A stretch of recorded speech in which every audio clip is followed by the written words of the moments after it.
Hey, what's up guys, TechTitan here, and I am back again with a brand new video. So before I begin this video, as always, I want to thank you all so much for watching this one. If you enjoy my content, you know what to do. Leave a thumbs up, make sure you're subscribed, follow me on Instagram for the latest updates, and if you have any questions, just DM me there. I respond pretty quickly.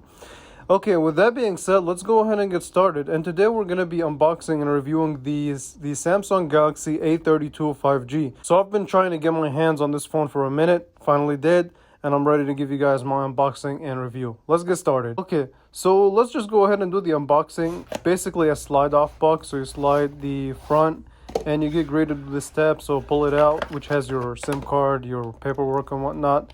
And we're also going to pull out the tab that holds the phone. In the accessories, you only get your standard USB to USB-C, as well as your wall adapter, which does support adaptive fast charging.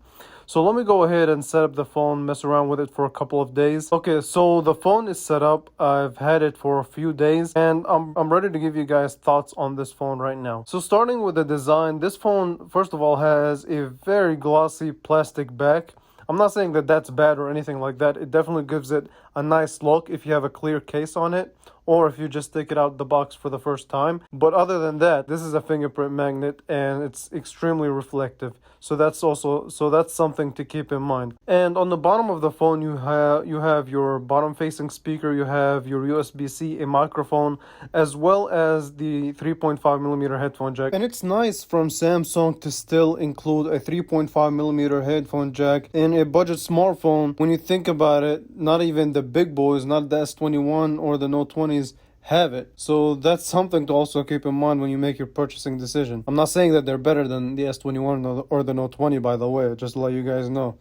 Okay, so on the right hand side, you have your power button, which also houses your fingerprint sensor, and you also have your volume up and down. So the chrome finish on the sides of the phone is reminiscent of the Samsung Galaxy A52, and it seems like they share a lot of design aspects. Okay, with that being said, let's talk about this display. So this is Samsung's 6.5-inch, what they call HD Plus Infinity V display. So the display is a sub 720p display. It's not the nicest quality or the highest resolution display, so it's not even an OLED panel or anything like that, but it's definitely a very good LCD panel. And it does have a cool feature, which is the support for a 90 Hz display. And you can go to the settings and change it from 60 or 90 Hz depending on what you want. I mean, come on, 90 Hz is where it's at. 90 and 120 is where it's at. However, I did notice this issue where you see this a lot of jelly jittery effect, and it's kind of annoying, but that's just me nitpicking at this point, to be honest. And yeah, that's that for the display. Now let's talk about the camera. So this phone has a quad camera setup with a LED flash, and I'm definitely going to be doing a more extensive look at the camera, which will be coming right after this video. And here's the story behind the camera.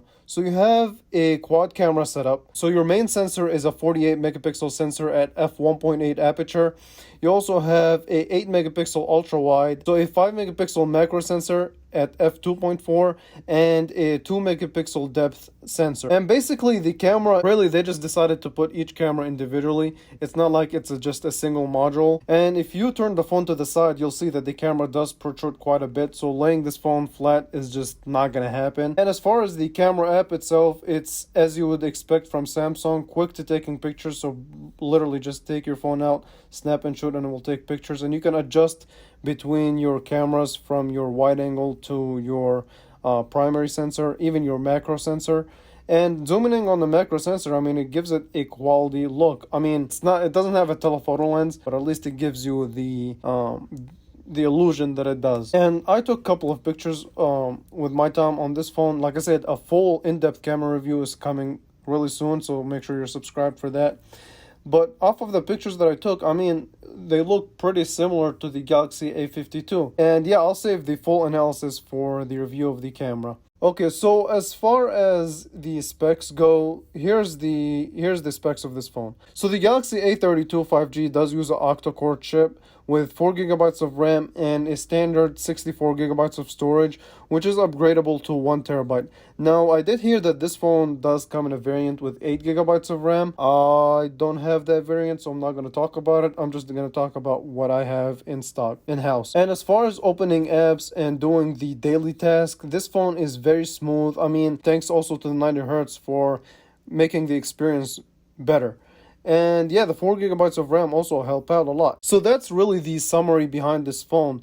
It's definitely a good option. However, it's kind of a weird choice because it falls between the Galaxy A52 and the Samsung Galaxy A12, which I have videos on those linked in the description. I don't hate the phone. I kind of like it, but I still don't know what Samsung's thought when they made this phone. It's a nice phone. Like I said, don't get me wrong, it's definitely a nice phone. It does what it's supposed to. But I would rather spend the extra money and just get the Galaxy A52 because it has an OLED screen. It has an in-screen fingerprint. You have your 120 hertz display. I need to do a comparison between it and the A52 to really make a final decision. So that's basically what I have to say about this phone. Like I said, I don't hate it. I don't love it. I'm in between. Just like this phone is meant to be in between the A12 and the A52. And with that being said, I want to thank you all so much for watching. If you enjoyed it, leave a thumbs up, make sure you're subscribed, and I will catch you guys in the next video. Thanks for watching.